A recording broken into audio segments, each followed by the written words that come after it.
Buenos días, tardes o noches, estimado docente. El día de hoy hablaré sobre las transformaciones históricas que definieron al Perú desde 1930 hasta 1990, que fue un periodo de intensos cambios políticos, económicos y sociales que moldearon la nación que conocemos a día de hoy.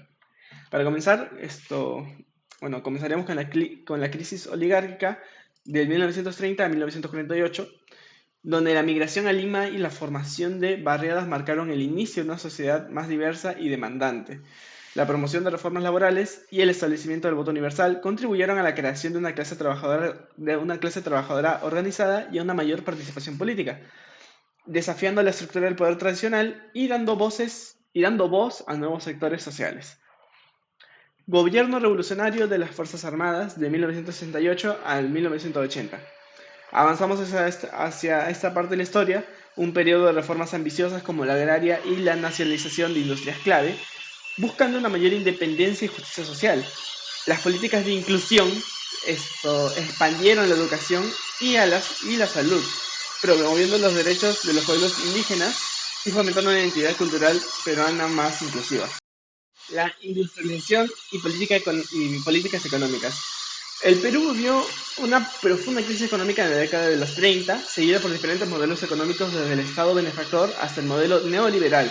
La industrialización por sustitución de importaciones y la nacionalización de empresas en la década de los 70 fueron políticas clave. Conflictos sociales. Los cambios políticos y económicos a menudo generaron conflictos sociales y movimientos de protesta, reflejando las tensiones entre los diferentes sectores de la sociedad y el Estado. Ahora, siguiendo, siguiendo ahora con la época de los 80, violencia política y conflicto armado interno. Para empezar, un grupo guerrillero maoísta liderado por Abigail Guzmán, Sendero Luminoso, inició una insurgencia violenta en los 80 y su objetivo era tomar el poder a través de una lucha armada. Las acciones de Sendero Luminoso incluyeron atentados, masacres, asesinatos tanto de civiles como de militares. La masacre de la Cunamarca en 1983 y la masacre de Ucharacay en el 83 son ejemplos trágicos de su violencia. Y las Fuerzas Armadas respondieron, pero su lucha contra Sendero Luminoso fue ineficaz en un principio. Gobiernos democráticos y crisis económica. Después de 2 años de gobierno militar, de 1968 hasta el 80, el Perú retomó un régimen democrático, justamente en la época de los 80, con las elecciones generales y en la cual Fernando Belaúnde Terry fue reelegido presidente. Sin embargo, la economía peruana sufrió una crisis más severa de su etapa republicana entre 1987 a 1990, con una caída acumulada del 25% en el PBI real. Los gobiernos democráticos de Belaúnde y Alan García no pudieron enfrentar adecuadamente a los grupos subversivos, como Sendero Luminoso.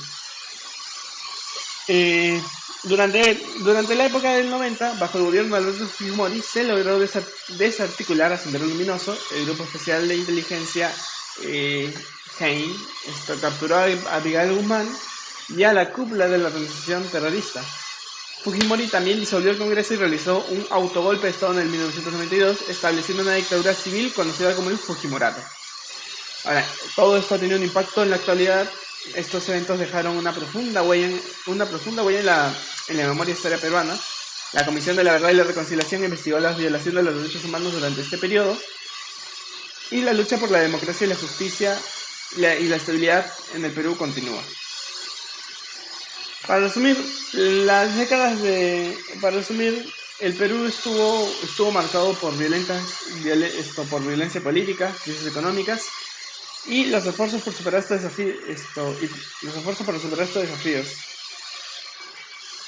Como conclusión, estos eventos no solo redefinieron el paisaje político y social del Perú, sino que también dejaron lecciones cruciales para la actualidad, donde la lucha por la democracia, la inclusión y la estabilidad continúa. Bueno, eso sería todo. Muchas gracias por su atención.